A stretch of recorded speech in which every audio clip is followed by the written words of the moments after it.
Shalom, shalom. First off, I want to start off by giving all the glory, infinite praise, and honor unto Yahweh, Bahashem, Yahweh Shai, Bahashem, Rahakwadash. Double honors to the apostles and the elders of Great Millstone.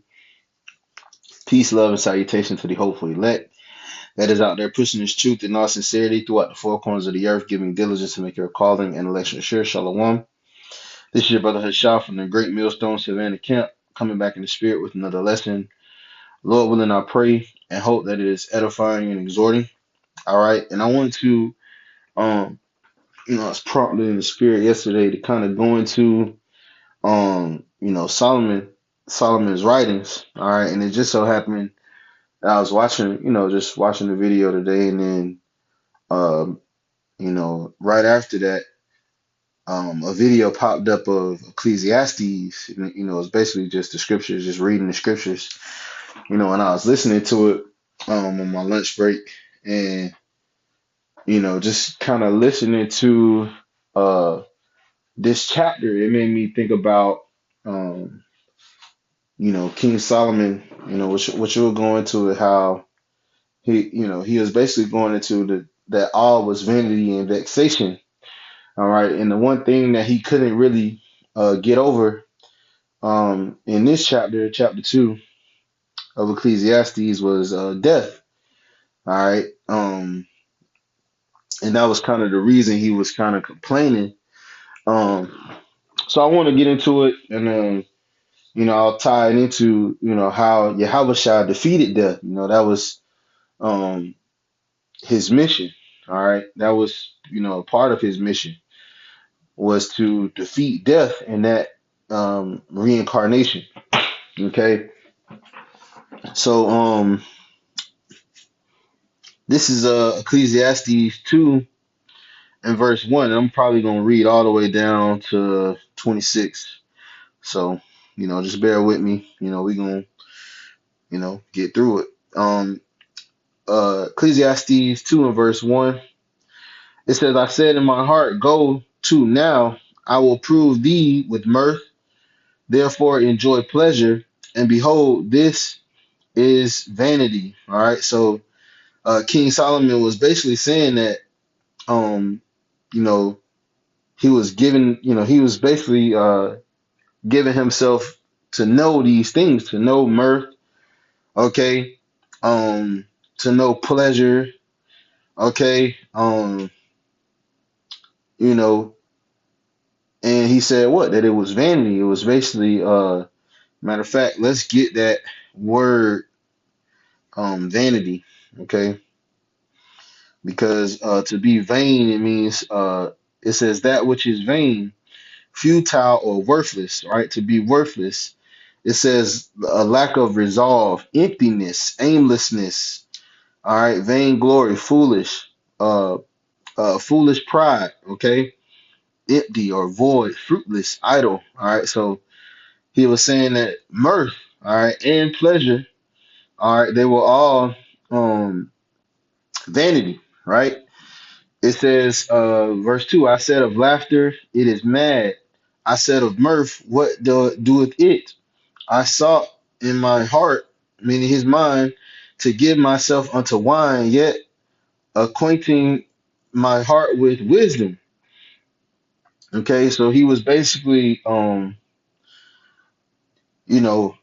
testing, not testing, but he had to go through both sides. All right, and this kind of represents our nation as a whole. When you think about it, one of the sayings that's been passed down from our elder Abba Bivens was that we had to know wickedness, right? We had to know what it was like to be under the regime of wickedness, to be under wicked rulership, to see the world ran by the wicked, in order to truly appreciate righteousness, in order to truly appreciate the Heavenly Father Yahweh and the order that He set forth in the earth. Okay, and so this is why things are as bad as they are now. All right, the human condition is terrible. Right, everybody's is in straits. The majority of the people on earth are in straits. Okay, And it's because of the rulers, and we read that yesterday in Sirach chapter 10. All right, as the leader, so is the people. Okay, so since the leaders of this world are wicked, evil rulers, right? Um, the people on earth are following in that same stead, right?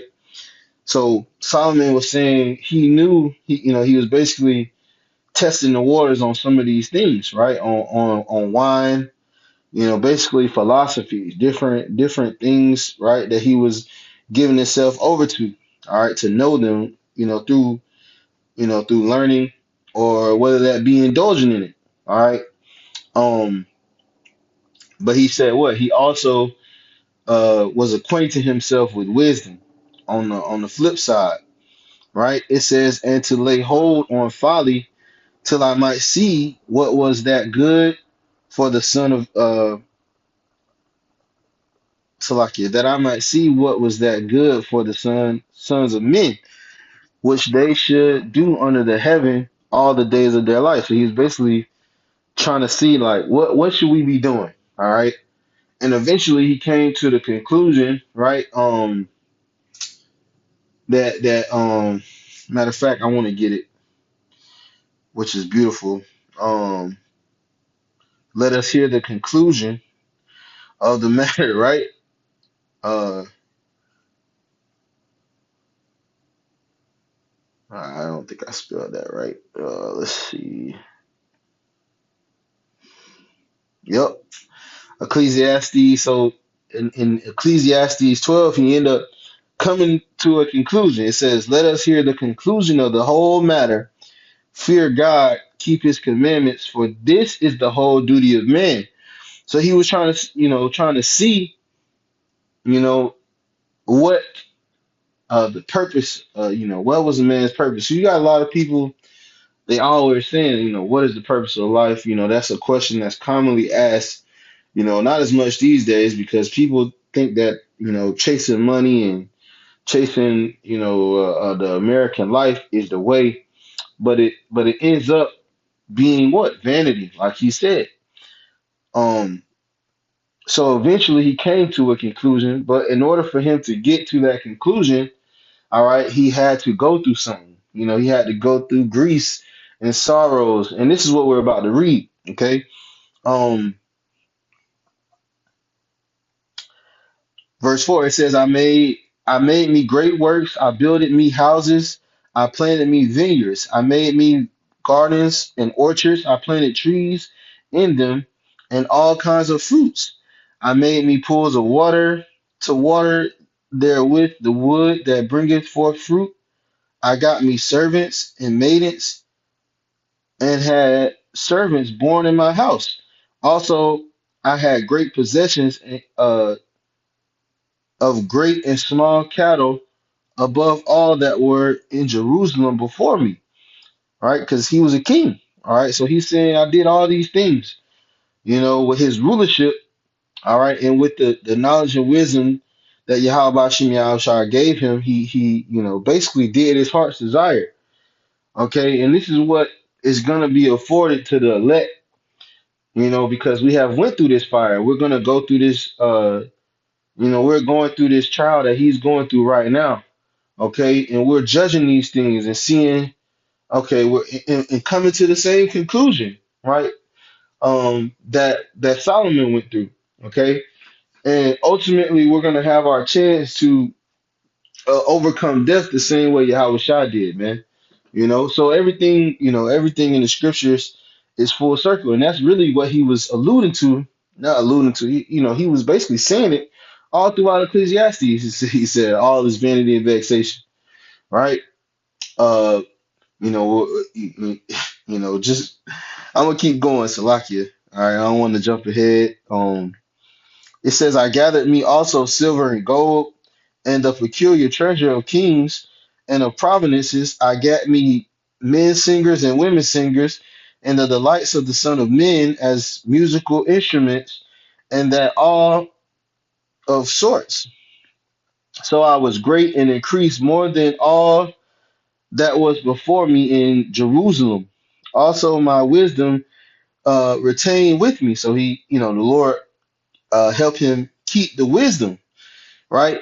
And everything that he was doing, he always had wisdom, right?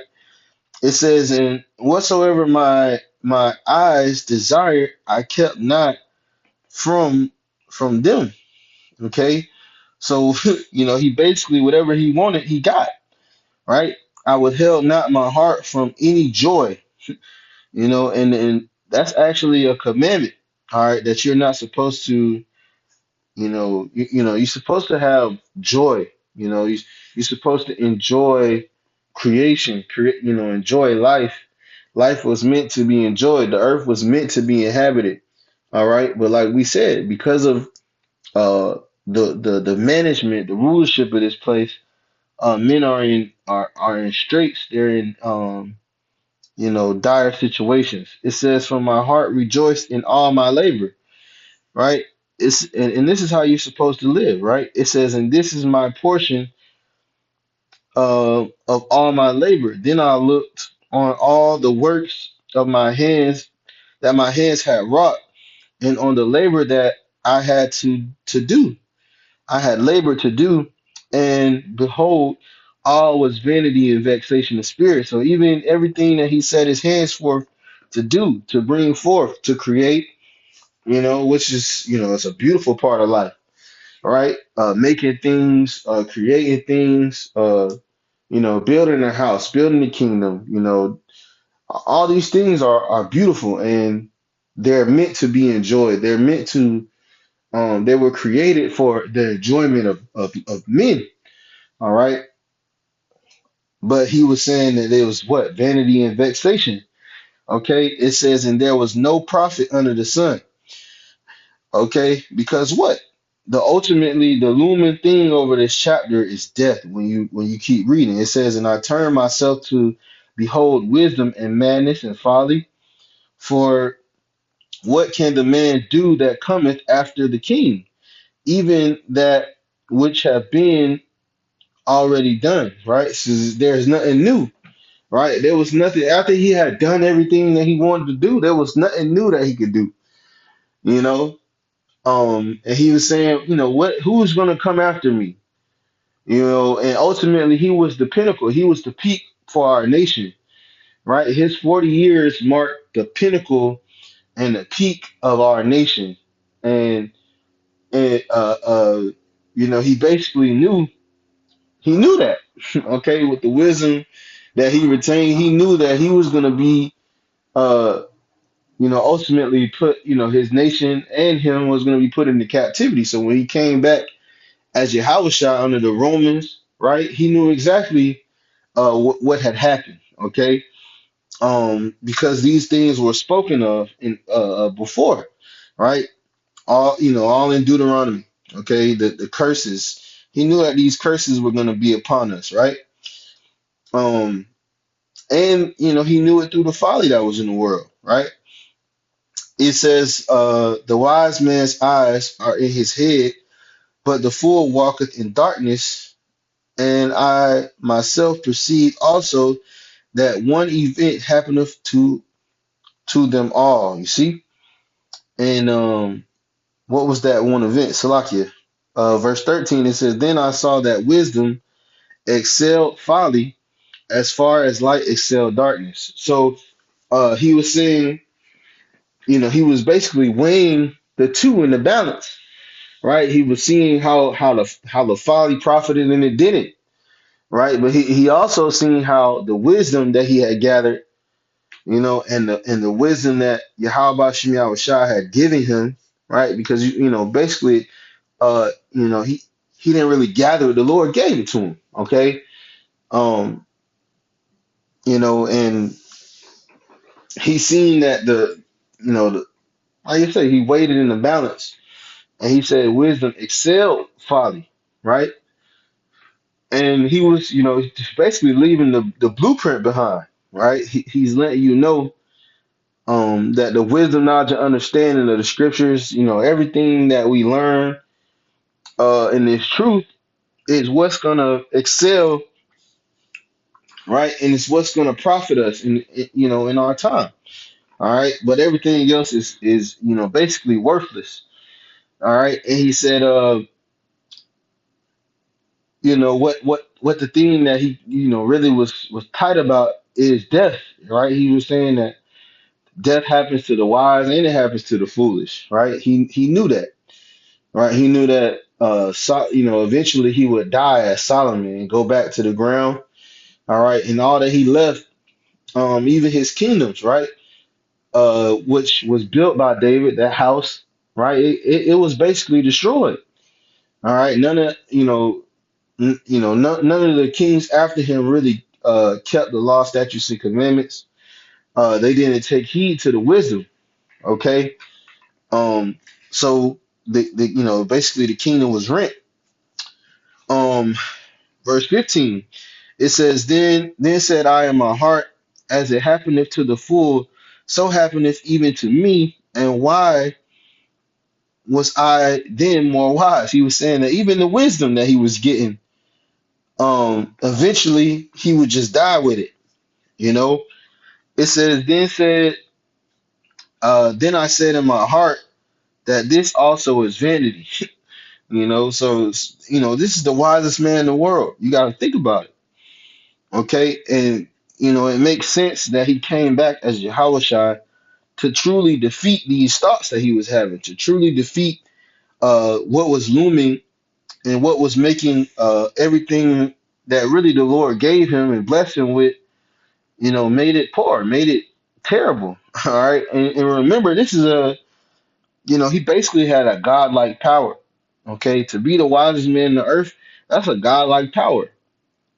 Okay, um, and that's the way really he wanted it to be in the beginning, right? It said when God created, right, meaning Yahweh and the angels, right, and the Elohim, he said, "Let us make man in our image," right? So he created this world, this inhabitation for it to be enjoyed, But here it was, he couldn't, okay, because of the flesh, right? The flesh had to be defeated. All right. Um, it says, "Therefore I hated life." So even King Solomon in Salakia, verse 16, it says, "For there is no remembrance of the wise more than the fool forever, seeing that which is now in the days to come shall all be forgotten." So no one, truly, and King Solomon is remembered, but only by the believers. All right. Yahweh, he's only remembered only by the believers, the true believers. Okay. But the rest of the people, they have truly forgotten. Okay. But in the kingdom, man, hey, these things are going to live on forever. All right. And he truly knew this. He knew that death was the ultimate enemy, even more powerful than Esau, even more powerful than the other nations, the sons of men, right? And the sons of the wicked. It says, "And how dieth the wise man as the fool? Therefore I hated life, because the work that is wrought under the sun is grievous unto me, for all is vanity and vexation of spirit." So he knew he had to conquer that death, man. In order for him to truly enjoy his kingdom, it had to be forever. All right. And this is the beautiful peace. That's a reward for those that serve the Lord. It says, "Yeah, I hated all my labor which I had taken under the sun, because I should leave it to the man that shall be after me." Right? It says, "And who knoweth whether he shall be a wise man or a fool? Yet shall he have rule over all my labor wherein I have labored." So in the kingdom, you're not going to have to go through that, right? You're going to be able to enjoy what you labored over forever, okay? You're not going to leave it. Your son is going to have an inheritance, but he's going to have his own inheritance. You're going to keep on enjoying what you labored for, you know, without death, without end, right? Is that not what the prophet Isaiah said, right? Israel shall be chosen of the Lord, world without end. So, roughly paraphrasing, it's going to be a world without end, a rulership without end, an orderly arrangement without end. It says, and wherein I have showed myself wise under the sun, this is also vanity. So even the vanity that excelled the folly, right? That he labored, so he labored to get it. He was a servant. He was you know when when you read about him, he was very humble. He was a very humble king. He did for the people. That's why there was prosperity under him, right? But it says that all his labor, it basically went away, right? So why? Because he died. It says, therefore I went about to cause my heart to despair of all the labor which I took under the sun. For there is a man whose labor is in wisdom and in knowledge and in inequity and in equity, Salakia. Yet a man that hath not labored therein shall he leave it for his portion. This also is vanity and great evil. So anything you labor for, you're supposed to be able to enjoy it. All right, and this is the way that the Heavenly Father intended. All right, it says, for what hath man of all his labors and of the vexation of his heart, wherein he hath labored under the sun, for all the days are sorrow and his travail grief. Yeah, his heart taketh no rest in the night. This is vanity. He's just complaining, but it's heavenly. It's really a heavenly complaint. It says, there is nothing better for a man than he should eat and drink, and that he should make his soul enjoy good in his labor. See, there's nothing better than that, man. And you don't get to have that in his kingdom, right? Which is why we must be redeemed. We must be resurrected by his blood, by Yahweh's blood, man. All right, and raised again, right, with those new bodies, right? The new covenant. He knew that there had to be a propitiation. Solomon, even back then, he knew this, man. It says um, this also I saw, and it was good, and it was from the hand of God, right? It says, for who can eat, or who else can hasten hereto more than I? For God giveth to a man that is good in his sight, and wisdom and knowledge in his sight, wisdom and knowledge and joy, but to the sinner he giveth travail to gather and to heap up, that he might give to him that is good before God. This is vanity and vexation of spirit. So he basically came to the conclusion that you know doing the right thing is eventually gonna get you where you want to be, right? It'll eventually profit you, all right, and doing the wrong thing won't. He just came to that conclusion, right? But the thing that was looming over his head was that you have to die, right? So what was the last enemy? All right, let's get that,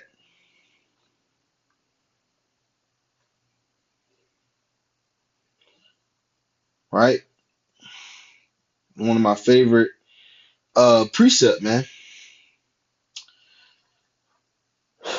It says First Corinthians 15 and verse 19, it says, if in this life only we have hope in Hamashiach, we are of all men most miserable, right? The same misery that Solomon was going to. It says, but now is Yahushua risen from the dead and become the first fruits of them that slept, meaning he defeated death, man. He was the first fruits of them that slept, which is the Alahayim, right? He was that first spirit. Verse 21, it says, "For since by man came death," right? Salakia, by man came also resurrection of the dead, meaning Adam, right? Adam was Yahweh, and Adam created death, right, through going off, right? He basically multiplied the days of sorrows, and he went off, okay? And he went off as Solomon too. So um he had to get it right, okay? And the Lord made a that full circle moment with Yahushua. It says, "For as in Adam all die, even so in Hamashiach shall all be made alive, but every man in his own order. Hamashiach the first fruits, afterwards they that are Hamashiachs at his coming," right? Meaning the elect, the Alahayim, all right? It says, "Then cometh the end, when he shall have delivered up the kingdom of Yahweh, even the Father, when he shall have put down all rule and all authority and power." Meaning all these nations, they're gonna bow ultimately to the Heavenly Father Yahweh. All right. Nobody is gonna rule the earth except for them. Right. Verse 25. And along with the Lord's men. Um, verse 25, it says, "For he must reign." You see, Solomon was really meant to reign forever, right? But he was just in the flesh. So he had to conquer the flesh. He had to come back, suffer a death, right? Um, and then come back and defeat death, all right, through perfection in the flesh. Okay. It says, "Till he have put down all enemies under his foot."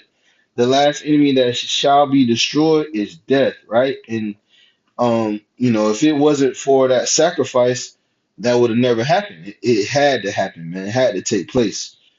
So, hey, I was just wanting to do this quick lesson, going into um, how death is the last enemy. It's the thing that really puts a damper on this whole thing. All right, is that you could die. All right, but in the law, in Yahweh Shem Shah, there is no death, man. So this is what we have to hope for. What we have to look forward to is eternal life, man. All right, and this is what we're fighting for. To be those first fruits. So with that, I just want to Lord willing, this is edifying and exhorting. I want to end off by giving all the glory, infinite praise, and honor unto Yahweh, Bahashem, Yahweh Shai, Bahashem, Rachakodash.